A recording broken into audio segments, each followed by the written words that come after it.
ಜೆಡಿಎಸ್ನಿಂದ ಮುಂದುವರೆದಂತಹ ಜನರೊಂದಿಗೆ ಜನತಾದಳ. ಬೀದರ್ ಜಿಲ್ಲೆಯಲ್ಲಿ ಜೆಡಿಎಸ್ನ ಸಭೆ ನಡೀತಾ ಇದೆ, ರ್ಯಾಲಿ ನಡೀತಾ ಇದೆ. ನಿಖಿಲ್ ಕುಮಾರಸ್ವಾಮಿ ಅವರು ಪಕ್ಷದ ಬಲವರ್ಧನೆಗೆ ರಾಜ್ಯದಾದ್ಯಂತ ಏನು ಯಾತ್ರೆ ಕೈಗೊಂಡ್ರು, ಜೆಡಿಎಸ್ನಿಂದ ಅದು ಮುಂದುವರೆದಿದೆ. ನಿಖಿಲ್ ಕುಮಾರಸ್ವಾಮಿ ಬೀದರ್ನಿಂದ ಪಕ್ಷದ ಸಂಘಟನೆಗೆ, ಪಕ್ಷದ ಕಾರ್ಯಕರ್ತರ ಸದಸ್ಯತ್ವ ಅಭಿಯಾನಕ್ಕೆ, ಕಾರ್ಯಕರ್ತರ ಸಭೆಗಳಿಗೆ ನೇರವಾಗಿ ತೆರಳುತ್ತಿದ್ದಾರೆ ನಿಖಿಲ್ ಕುಮಾರಸ್ವಾಮಿ ಅವರು. ಕಾರ್ಯಕರ್ತರ ಸಭೆಯನ್ನ ಉದ್ದೇಶಿಸಿ ಮಾತನಾಡ್ತಾ ಇದ್ದಾರೆ ನಿಖಿಲ್ ಕುಮಾರಸ್ವಾಮಿ ಅವರು. ಅವರ ಸಾರಥ್ಯದಲ್ಲಿ ಪಕ್ಷ ಸಂಘಟನೆ ನಡೀತಾ ಇದೆ. ರಾಜ್ಯಾದ್ಯಂತ ಪ್ರವಾಸವನ್ನ ಕೈಗೊಂಡಿದ್ದಾರೆ. ಕಾರ್ಯಕ್ರಮಕ್ಕೂ ಮುನ್ನ ಗುರುದ್ವಾರಕ್ಕೆ ನಿಖಿಲ್ ಭೇಟಿಯನ್ನ ಕೊಟ್ಟಿದ್ದಾರೆ. ಐತಿಹಾಸಿಕ ಸ್ಥಳ ಗುರುನಾನಕ್ ಜೀರಾ ಸಾಹೇಬ್ ದರ್ಶನವನ್ನ ಪಡೆದಿದ್ದಾರೆ. ಪ್ರಾರ್ಥನೆಯನ್ನ ಸಲ್ಲಿಸಿರುವಂತಹ ನಿಖಿಲ್ ಕುಮಾರಸ್ವಾಮಿ ಜೆಡಿಎಸ್ನಿಂದ ಮುಂದುವರೆದು ಜನರೊಂದಿಗೆ ಜನತಾದಳ ಕಾರ್ಯಕ್ರಮದಲ್ಲಿ ಭಾಗವಹಿಸಿದ್ದಾರೆ. ಬೀದರ್ ಜಿಲ್ಲೆಯಲ್ಲಿ ಜೆಡಿಎಸ್ ಸದಸ್ಯತ್ವ ಅಭಿಯಾನ ನಡೀತಾ ಇದೆ. ಕಾರ್ಯಕರ್ತರ ಸಭೆ ಹಾಗೂ ನೋಂದಣಿ ಕಾರ್ಯಕ್ರಮಕ್ಕೆ ಬೀದರ್ನಲ್ಲಿ ಚಾಲನೆ ಕೊಡಲಾಯಿತು. ಏನು ಇಡೀ ರಾಜ್ಯಾದ್ಯಂತ ಪ್ರವಾಸವನ್ನ ಕೈಗೊಂಡಿದ್ದಾರೆ. ಈ ಹಂತವಾಗಿ ಬೀದರ್ನ ತಲುಪಿರುವಂತಹ ನಿಖಿಲ್ ಕುಮಾರಸ್ವಾಮಿ ಅಲ್ಲಿ ಪಕ್ಷದ ಸಂಘಟನೆಯನ್ನ ಮಾಡ್ತಿದ್ದಾರೆ. ಪಕ್ಷದ ಕಾರ್ಯಕರ್ತರ ಸದಸ್ಯತ್ವ ಅಭಿಯಾನವನ್ನ ಮಾಡ್ತಿದ್ದಾರೆ. ಮೊದಲು ದೇವಸ್ಥಾನಕ್ಕೆ ಭೇಟಿಯನ್ನ ಕೊಟ್ಟು ಐತಿಹಾಸಿಕ ಸ್ಥಳ ಗುರುನಾನಕ್ ಜೀರಾ ಸಾಹೇಬ್ ದರ್ಶನವನ್ನ ಪಡೆದಂತ ನಿಖಿಲ್ ಕುಮಾರಸ್ವಾಮಿ ಕಾರ್ಯಕ್ರಮಕ್ಕೆ ತೆರಳಿದ್ದಾರೆ. ಅಲ್ಲಿ ಪ್ರಾರ್ಥನೆಯನ್ನ ಸಲ್ಲಿಸಿ ನಾವು ನೋಡ್ತಾ ಇದ್ದೀವಿ ಬೀದರ್ನಲ್ಲಿ ನಡೀತಾ ಇರುವಂತಹ ಕಾರ್ಯಕ್ರಮದ ನೇರ ಪ್ರಸಾರವನ್ನ.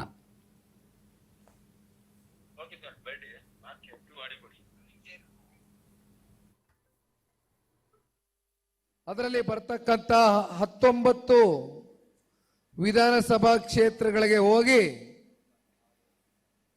ಪ್ರಾರಂಭ ಮಾಡಿದಂಥದ್ದು ತುಮಕೂರು ಜಿಲ್ಲೆಯಿಂದ. ಅಲ್ಲಿಂದ ನಮ್ಮ ಮಾತೃ ಜಿಲ್ಲೆಗಳಾಗಿರ್ತಕ್ಕಂಥ ರಾಮನಗರ ಮತ್ತೆ ಮಂಡ್ಯವನ್ನ ಮುಗಿಸಿ ರಾಯಚೂರು ಜಿಲ್ಲೆಯ ಸಿಂಧನೂರು, ಮಾನವಿ ಹಾಗೂ ದೇವದುರ್ಗ ತಾಲೂಕಿಗೂ ಕೂಡ ಭೇಟಿಯನ್ನ ಕೊಟ್ಟು ಈ 5ನೇ ಈ ಪ್ರವಾಸದ ಹಿನ್ನೆಲೆಯಲ್ಲಿ ಇವತ್ತೇನು ಮೊದಲನೇ ಬಾರಿ ಪಕ್ಷದ ಕಾರ್ಯಕರ್ತರ ಸಂಘಟನಾತ್ಮಕವಾದಂಥ ಒಂದು ಸಭೆಯಲ್ಲಿ ನಾವು ನೀವೆಲ್ಲರೂ ಏನು ಸೇರಿದ್ದೇವೆ. ಬಿದರು ಮತ್ತೆ ನಾಳೆ ದಿನ ಕಲಬುರಗಿಯ ಜೇವರ್ಗಿ ತಾಲೂಕಿಗೆ ಹೋಗ್ತಾ ಇದ್ದೇನೆ. ಅಲ್ಲಿಂದ ಯಾದಗಿರಿ ಮತ್ತೆ ಶಾಪುರ ಇವೆರಡೂ ತಾಲೂಕುಗಳಿಗೆ ಭೇಟಿ ಕೊಡ್ತಾ ಇದ್ದೇನೆ. ಒಟ್ಟಾರೆಯಾಗಿ ಇಂದಿನಿಂದ 3 ದಿನಗಳ ಕಾಲ ಮತ್ತೆ ಕಲ್ಯಾಣ ಕರ್ನಾಟಕದ ವ್ಯಾಪ್ತಿ ಪ್ರವಾಸವನ್ನ ಕೈಗೆತ್ತಿಕೊಂಡಿದ್ದೇವೆ. ಇವತ್ತಿನ ಈ ಕಾರ್ಯಕ್ರಮದ ಕೇಂದ್ರ ಬಿಂದುಗಳು, ಸಾಕಷ್ಟು ಜನ ಕೇಂದ್ರ ಬಿಂದುಗಳು ಇವತ್ತು ಈ ವೇದಿಕೆ ಮೇಲೆ ಉಪಸ್ಥಿತರಿದ್ದಾರೆ. ಜಿಲ್ಲೆಯ ಪ್ರಭಾವಿ ನಾಯಕರು,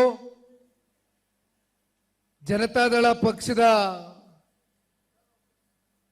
ಕಟ್ಟಾಳುಗಳಾಗಿ ಪಕ್ಷದ ಹಿರಿಯ ಮುಖಂಡರು, ಮಾಜಿ ಶಾಸಕರು, ಸನ್ಮಾನ್ಯ ಕುಮಾರಣ್ಣ ಅವರ ಆಪ್ತ ಬಳಗದ ಆತ್ಮೀಯರು ಆಗಿರ್ತಕ್ಕಂಥ ಬಂಡಪ್ಪಣ್ಣ ಅವರು ಸಾಕಷ್ಟು ವಿಚಾರದ ಬಗ್ಗೆ ಈಗ ತಾನೇ ತಮ್ಮೆಲ್ಲರ ಎದುರುಗಡೆ ಪ್ರಸ್ತಾವನೆಯನ್ನ ಇಟ್ಟಿದ್ದಾರೆ. ಮತ್ತೊಬ್ರು ತಾಲೂಕಿನ ಗುರುಪಾದಪ್ಪ ನಾಗಮಾರ್ಪಲ್ಲಿ ಅವರ ಸುಪುತ್ರರು ಸೂರ್ಯಕಾಂತ್ ನಾಗಮಾರ್ಪಲ್ಲಿ ಅವರು ಮತ್ತು ಅವರ ಹಿರಿಯ ಸಹೋದರರು ಉಮಾಕಾಂತ್ ನಾಗಮಾರ್ಪಲ್ಲಿ ಅವರು ಮತ್ತು ಸೂರ್ಯಣ್ಣನ ಸುಪುತ್ರ ತರುಣ್ ರವರು ಅವರು ಕೂಡ ಈ ಕಾರ್ಯಕ್ರಮವನ್ನ ಅವರ ನೇತೃತ್ವದಲ್ಲಿ ಯಶಸ್ವಿಗೊಳಿಸ್ತಕ್ಕಂಥ ನಿಟ್ಟಿನಲ್ಲಿ ಅತ್ಯಂತ ಪ್ರಾಮಾಣಿಕವಾದಂತ ಒಂದು ಪ್ರಯತ್ನವನ್ನ ಇವತ್ತು ಏನ್ ಮಾಡಿದ್ದಾರೆ. ತಾಲೂಕಿನ ಅಧ್ಯಕ್ಷರಾಗಿರ್ತಕ್ಕಂಥ ಬಸವಣ್ಣನವರೇ, ಜಿಲ್ಲಾಧ್ಯಕ್ಷರಾಗಿರ್ 9 ಜಿಲ್ಲೆಯಲ್ಲಿ ಎಲ್ಲಾ ಜಿಲ್ಲೆಗಳಲ್ಲೂ ಇಂಡಸ್ಟ್ರಿಯಲ್ ಕ್ಲಸ್ಟರ್ಸ್ನ ಪ್ರಾರಂಭ ಮಾಡಬೇಕು. ವಿಶೇಷವಾಗಿ ಬೀದರ್ ಜಿಲ್ಲೆನೂ ಕೂಡ ಸೇರಿಸಿರ್ತಕ್ಕಂಥದ್ನ ನಾನು ಓದಿದ್ದೇನೆ ಅವತ್ತಿನ ದಿನ. ಯಾಕಂದ್ರೆ ಸೂರ್ಯಣ್ಣ ಅವರು ಒಂದು ಮನವಿಯನ್ನ ಇಟ್ರು, ಒಂದು ಮನವಿ ಪತ್ರವನ್ನ ಕೂಡ ಕೊಟ್ರು ನಮಗೆ. ಸೂರ್ಯಣ್ಣ ಅವರು ಮಾತಾಡಬೇಕಾರೆ ಹೇಳಿದ್ರು, ಆ ಮನವಿ ಪತ್ರದಲ್ಲಿ ನಾನು ನೋಡ್ತಾ ಇದ್ದೆ, ಪ್ರತಿ ವರ್ಷ 6,000 ಜನ ರೈತರ ಮಕ್ಕಳು, ಬಡವರ ಮಕ್ಕಳು ಇವತ್ತು ಅವರ ವಿದ್ಯಾಭ್ಯಾಸವನ್ನ ಪೂರೈಸಿ ಪಾಸ್ಔಟ್ಗಳಾಗ್ತಾ ಇದ್ದಾರೆ. ಆದ್ರೆ ವಿಪರ್ಯಾಸ, ಇವತ್ತು ಬೀದರ್ ಜಿಲ್ಲೆನಲ್ಲಿ ನಾವು ಉದ್ಯೋಗವನ್ನ ಸೃಷ್ಟಿ ಮಾಡ್ಲಿಕ್ಕೆ ಆಗ್ತಾ ಇಲ್ಲ. ಆ ಮಕ್ಕಳ, ವಿದ್ಯಾರ್ಥಿಗಳ, ಬಡ ವಿದ್ಯಾರ್ಥಿಗಳ ಒಂದು ಬದುಕನ್ನ ಕಟ್ಕೊಡ್ತಕ್ಕಂಥದ್ರಲ್ಲಿ ಸರ್ಕಾರಗಳು ವಿಫಲರಾಗಿದ್ದಾರೆ ಅಂತಕ್ಕಂಥದ್ರ ಬಗ್ಗೆ ಇವತ್ತು ಸೂರ್ಯಣ್ಣ ಅವರು ಏನು ಪ್ರಸ್ತಾವನೆಯನ್ನ ಇಟ್ಟಿದ್ದಾರೆ. ತಾವ್ ಹೇಳ್ತಾ ಇದ್ರಿ ಇವತ್ತು ನಾವು ಇಂಡಸ್ಟ್ರೀಸ್ಗಳನ್ನ ತಗೊಂಡ್ ಬರಬೇಕು ಅಂತ. ಬಂಡಪ್ಪಣ್ಣ ಅವರು ಕೂಡ ಇಲ್ಲಿ ಕೂತಿದ್ದಾರೆ. ಬೀದರ್ ಜಿಲ್ಲೆಗೆ ಏನು ಇಂಡಸ್ಟ್ರಿಯಲ್ ಕ್ಲಸ್ಟರ್ನ ಪ್ರಾರಂಭ ಮಾಡಬೇಕು ಅಂತಕ್ಕಂಥದ್ದು ಸನ್ಮಾನ್ಯ ಕುಮಾರಣ್ಣ ಅವರು ನಿರ್ಧಾರ ಮಾಡಿದ್ರು. ಆದ್ರೆ ಅದೇ ಸಂದರ್ಭದಲ್ಲಿ ಸನ್ಮಾನ್ಯ ಕುಮಾರಣ್ಣ ಅವರ ಸರ್ಕಾರವನ್ನ ಕೆಡವುತ್ತಾರೆ. ಎಂದೂ ಕೂಡ ಜನತಾದಳ ಪಕ್ಷ 5 ವರ್ಷಗಳ ಕಾಲ ಈ ರಾಜ್ಯದಲ್ಲಿ ಪೂರ್ಣ ಪ್ರಮಾಣದಲ್ಲಿ ಆಡಳಿತವನ್ನ ಮಾಡಿಲ್ಲ. ಹಲವಾರು ಕನಸುಗಳು, ಹಲವಾರು ಕಲ್ಪನೆಗಳು, ಯೋಜನೆಗಳು, ಕಾರ್ಯಕ್ರಮಗಳು ಎಲ್ಲವನ್ನ ಸನ್ಮಾನ್ಯ ಕುಮಾರಣ್ಣ ಅವರು ಅವರ ಮನಸ್ಸಿನಲ್ಲಿ ಇಟ್ಕೊಂಡಿದ್ದಾರೆ, ಘೋಷಣೆಯನ್ನ ಮಾಡಿದ್ದಾರೆ, ಹಣಕಾಸನ್ನ ಬಿಡುಗಡೆ ಮಾಡಿ ಕ್ಯಾಬಿನೆಟ್ ಅಲ್ಲಿ ಇಟ್ಟು ಅಪ್ರೂವಲ್ ಅನ್ನ ಕೊಟ್ಟಿರ್ತಕ್ಕಂಥ ನಿದರ್ಶನಗಳು ಸಾಕಷ್ಟಿದೆ. ಆದ್ರೆ ಮುಂದೆ ಬಂದಂತ ಸರ್ಕಾರಗಳು ಯಾವ ರೀತಿ ನಡ್ಕೊಂಡಿದ್ದಾರೆ, ಯಾವ ರೀತಿ ನಮ್ಮ ಬೀದರ್ ಜಿಲ್ಲೆಯ ಜನತೆಗೆ ಮೋಸ ಮಾಡಿದ್ದಾರೆ ಅಂತಕ್ಕಂಥದ್ದು ಇವತ್ತು ಪ್ರಶ್ನೆ ಮಾಡಬೇಕಾಗ್ತದೆ. ಇಲ್ಲಿರ್ತಕ್ಕಂಥ ಮಂತ್ರಿಗಳು ಈಶ್ವರ್ ಖಂಡ್ರೆ ಅವರು, ಅವ್ರಿಗಷ್ಟೆಲ್ಲ ರಾಜಕೀಯವಾಗಿ ಶಕ್ತಿಯನ್ನ ತುಂಬಿಸಿದ್ದೀರಿ, ರಾಜಕೀಯವಾಗಿ ಜನ್ಮವನ್ನ ಕೊಟ್ಟಿದ್ದೀರಿ, ಅವ್ರನ್ನ ಮಂತ್ರಿಗಳಾಗಿ ಮಾಡಿದ್ದೀರಿ, ಅತ್ಯಂತ ಪ್ರಭಾವಿಗಳಾಗಿ ಇವತ್ತು ಈ ಸರ್ಕಾರದಲ್ಲಿ ಕೆಲಸ ಮಾಡ್ತಾ ಇದ್ದಾರೆ. ಆದ್ರೆ ಏನ್ ಮಾಡಿದ್ದಾರೆ ಇವತ್ತು ಬೀದರ್ ಜಿಲ್ಲೆಯ ಸಮಗ್ರ ಅಭಿವೃದ್ಧಿಗೆ? ಯಾವ ರೀತಿ ಆಲೋಚನೆಗಳನ್ನ ಮಾಡಿದ್ದಾರೆ? ಇದ್ರ ಬಗ್ಗೆ ಇವತ್ತು ಪ್ರಶ್ನೆ ಮಾಡಬೇಕಾಗ್ತದೆ.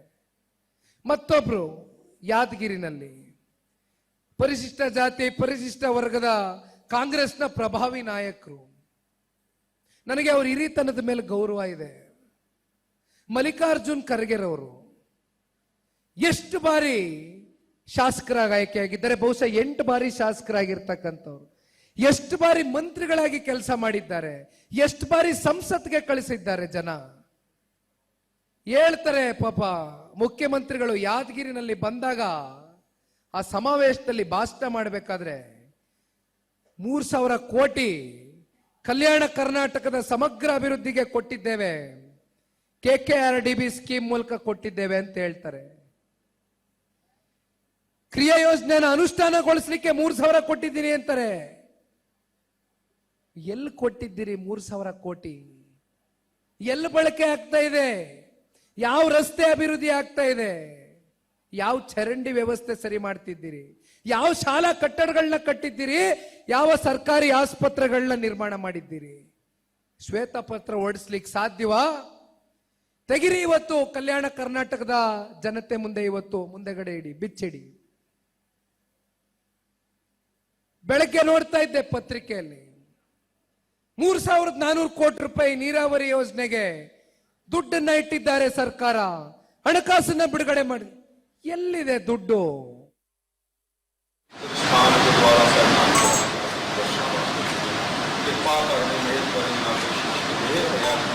इसी तरह पेश करने की सेवा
वाहिगुरु जी का खालसा वाहिगुरु जी की फतेह। आज गुरुद्वारा साहिब जिले में वीरवाड़ा साहब प्राइम मिनिस्टर साहब के पुत्र